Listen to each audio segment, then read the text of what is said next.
Nama saya Nurfianti, NPM 0319010886 dari Fakultas Keguruan dan Ilmu Pendidikan, Program Studi Pendidikan Guru Sekolah Dasar. Pada kesempatan kali ini saya akan membahas tentang pemikiran dan praksis pendidikan Muhammadiyah dan tantangan dan rivalitas pendidikan Muhammadiyah.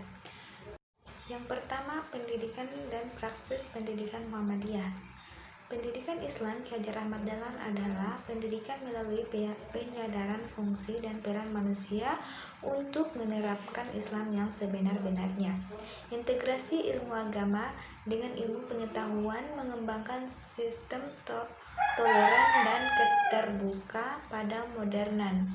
Hal ini sebagaimana disampaikan oleh Ki Hajar Ahmad Dahlan melalui Ki Hajar Ibrahim, yaitu agama Islam itu kami misalkan laksana gayung yang sudah rusak pegangannya, rusak pula kalengnya, sudah lama bocor dimakan karat sehingga tidak dapat digunakan pula sebagai gayung. Oleh karena itu kita umat Islam perlu menggunakan gayung tersebut, tetapi tidak dapat karena gayung itu sudah sangat rusak. Sedangkan kami tidak mempunyai alat untuk memperbaikinya, tetapi tetangga dan kaum sekitarku hanya yang memegang alat itu. Tetapi mereka juga tidak mengetahui dan tidak menggunakan untuk memperbaiki gayung yang kami butuhkan itu. Maka, perlukah kami meski berani meminjam untuk memperbaikinya? Siapakah tetangga dan kawan-kawan di sekitar kami itu? Ialah mereka kaum cerdik, pandai, dan mereka terpelajar yang mereka itu tidak memahami agama Islam. Padahal mereka itu dapat pada dasarnya merasa dan mengakui bahwa pribadinya itu muslim juga. Karena banyak mereka itu memang daripada keturunan dan muslimah, malah ada yang keturunan pengulu dan kiai termuka. Tetapi karena mereka melihat umat Islam pada umumnya dalam keadaan krisis dalam segala-galanya, mereka tidak ingin menjadi umat yang bobrok. Oleh karena itu, dekatilah mereka dengan cara yang sebaik-baiknya, sehingga mengenal kita dan kita mengenal mereka, sehingga perkenalan kita timbal balik, sama-sama memberi dan sama-sama menerima. Selanjutnya, Ki Hajar Ahmad Dahlan juga menekankan penyempurnaan pendidikan akal sebagai berikut.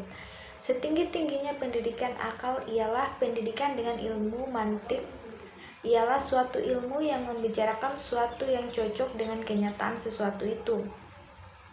Dan ilmu tersebut harus dipelajari sebab tidak ada manusia yang mengetahui berbagai nama dan bahasa jika tidak ada yang mengajarinya. Demikian orang yang mengajar itu mendapatkan ilmu dari guru mereka dan seterusnya. Paparan seperti yang saya jelaskan di atas menunjukkan bahwa pendidikan Islam yang ditawarkan Ki Hajar Ahmad Dahlan memiliki tujuan untuk yang pertama mewujudkan generasi yang baik budi, yang kedua alim dalam ilmu agama dan luas pandangan dengan menguasai ilmu pengetahuan umum, yang ketiga berkomitmen untuk berjuang demi kepentingan masyarakat dan umat Islam. Aktivitas pendidikan yang dilakukan oleh Ki Hajar Ahmad Dahlan adalah mengajarkan agama Islam kepada para siswa atau puik, merintis kelompok pengajian di kauman dan di sekitarnya. Ahmad Dahlan juga merintis sekolah Madrasah Ibtidaiyah Islamiyah pada tahun 1911, setahun sebelum Muhammadiyah didirikan. Sekolah ini bertempat di rumah Ki Hajar Ahmad Dahlan sendiri. Sekolah ini dengan media mengadopsi model pendidikan barat, di mana proses pembelajaran dibantu dengan adanya meja, kursi, papan tulis, dan alat peraga. Adapun materi ilmu agama seperti bahasa Arab, adab tarik, anbiya dan Islam, husnul khat, fiqh, tauhid, Al-Quran Al-Karim, tafsir Al-Quran, dan hadis. Sedangkan ilmu umum seperti ilmu hitung, ilmu hayat, berhitung, menulis, dan menggambar. Ki Hajar Ahmad Dahlan juga banyak menyampaikan materi yang berkenaan dengan keimanan, akhlak, dan semangat berjuang untuk agama. Model pendidikan Ki Hajar Ahmad Dahlan menggunakan pendekatan konseptual dan menyesuaikan taraf berpikir peserta didik dan praktik, yang dimana pelajaran terdiri atas dua bagian, yaitu yang pertama belajar ilmu atau pengetahuan dan teori, dan yang kedua belajar amal, yaitu mengerjakan dan mempraktikkan. Semua pelajaran harus dengan cara sedikit demi sedikit dan setingkat demi setingkat. Misalnya, seorang anak akan mempelajari huruf A, B, C, D. Kalau belum paham benar-benar tentang 4 huruf A, B, C, D, itu tidak perlu ditambah pelajaran dengan E, F, G, H. Metode pendalaman dan pengulangan untuk penyadaran juga diterapkan, misalnya dalam mengajarkan sikap peduli dengan kehidupan sosial dalam surah Al-Ma'un. Tantangan dan revitalisasi pendidikan Muhammadiyah. Ahmad Saicu mengatakan bahwa dalam sistem pendidikan Muhammadiyah setelah tahun 1970 secara tidak sadar telah mengikuti alunan gelombang pragmatisme yang pada gilirannya melahirkan pola berpikir baru, bergeser dari muara idealisme persyarikatan, sekalipun disadari bahwa pergeseran itu mengarah pada paradigmiste orientik dalam batas-batas tertentu masih ditolerir. Jika pergeseran tersebut merupakan terjemahan dan penterukuran kaidah-kaidah pendidikan yang berdasar pada ide persyarikatan, akan tetapi jika tidak disadari bahwa pergeseran tersebut berasal dari pihak luar, maka keberadaan misi dan perguruan atau pendidikan akan tiada dan terikat pada pihak lain. Persoalan lainnya yang dihadapi Muhammadiyah sebagai pendidikan nasional pada umumnya adalah persoalan kualitas dan relevansi. Persoalan pendidikan khusus dihadapi Muhammadiyah yaitu yang pertama, problem filosofis, di mana kekuatan pendidikan Muhammadiyah bukan pada kondisi yang terlihat dan dukungan finansial, melainkan pada yang tidak terlihat seperti core belief, core value, dan visi dan misinya, di mana kekuatan visi dan misinya bersumber dari core belief dan core values yang berasal dari sebuah keyakinan, dan keyakinan muncul dari filsafat. Kemudian filsafat inilah yang berfungsi sebagai kekuatan moral, motivasional, dan memberi arah dan etos pengembangan. Yang kedua, problem manajemen dan kepemimpinan, di mana berbagai penelitian menunjukkan bahwa sekolah yang berkualitas biasanya dikelola dengan manajemen dan kepemimpinan yang bagus. Kondisi pendidikan Muhammadiyah yang beragam mengondisikan keberagaman pola manajemen dan kepemimpinan yang beragam pula. Dalam konteks otonom daerah dan era keterbukaan seperti sekarang ini, pendidikan Muhammadiyah perlu merespon dengan cepat dan cerdas dengan menerapkan otonomi di tingkat sekolah yang berbasis atau school-based management berdasarkan pada pendidikan yang berbasis pada potensi masyarakat atau school-based society.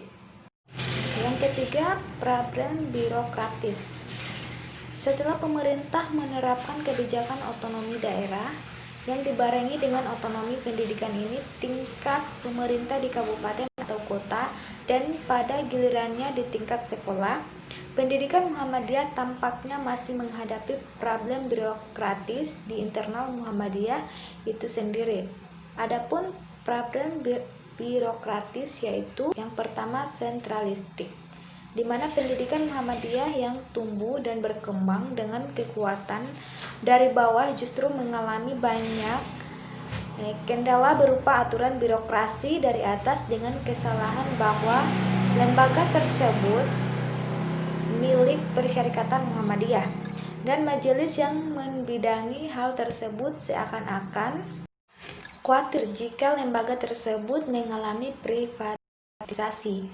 Akibatnya, Majelis Pendidikan Dasar dan Menengah atau Diksamen menempatkan dirinya sebagai yayasan. Namun dalam realitasnya, karena Pimpinan Majelis Dikdasmen bekerja dengan sukarela sehingga peran yayasan itu menjadi tidak efektif. Yang kedua, birokratis. Majelis Dikdasmen dalam berbagai levelnya baik di kabupaten ataupun di kota, provinsi dan pusat lebih banyak berperan sebagai pengawas dan bahan penghambat dinamika pendidikan Muhammadiyah. Banyak hal yang mestinya ditentukan sendiri oleh kepala sekolah justru ditentukan oleh organisasi seperti pengangkatan guru dan kepala sekolah. Yang ketiga, hubungan pimpinan persyarikatan terutama Majelis Dikdasmen dengan pimpinan amal usaha atau kepala sekolah atau lainnya seringkali bersifat dilematis. Apabila pendidikan Muhammadiyah ingin maju, tentu harus dikelola oleh kepala sekolah yang memiliki kepemimpinan yang kuat. Namun, kepala sekolah yang seperti ini seringkali tidak disukai dan tidak bertahan lama karena segera dilengsarkan oleh kelompok pro status quo yang biasanya didukung oleh persyarikatan. Pendidikan Muhammadiyah seharusnya dikelola secara profesional dan dipimpin oleh orang yang profesional, memiliki integritas dan kompetensi yang ahli dalam bidangnya. Yang keempat, organisasi Muhammadiyah yang bercorak modernis. Organisasi Muhammadiyah yang modernis atau sentralistik, birokratik, dan standar profesional yang ketat mestinya dibarengi dengan pragmatisme, di mana dalam kenyataannya proses masih bersifat sukarela dan lillahi ta'ala. Termaksud Majelis Dikdasmen yang statusnya berada di bawah Majelis Pendidikan Tinggi Penelitian dan Pengembangan atau Diktilbang yang membawahi pendidikan Muhammadiyah dalam jumlah yang besar dan harus dikelola secara profesional. Akhirnya kinerja majelis tidak optimal. Dan hal ini tentu berpengaruh pada kinerja sekolah. Yang kelima, sebagian besar pendidikan Muhammadiyah masih menghadapi siklus negatif. Siklus negatif adalah pendidikan Muhammadiyah yang mengalami problem sebagaimana yang digambarkan sebagai berikut. Di mana siswa sedikit dan mutu rendah.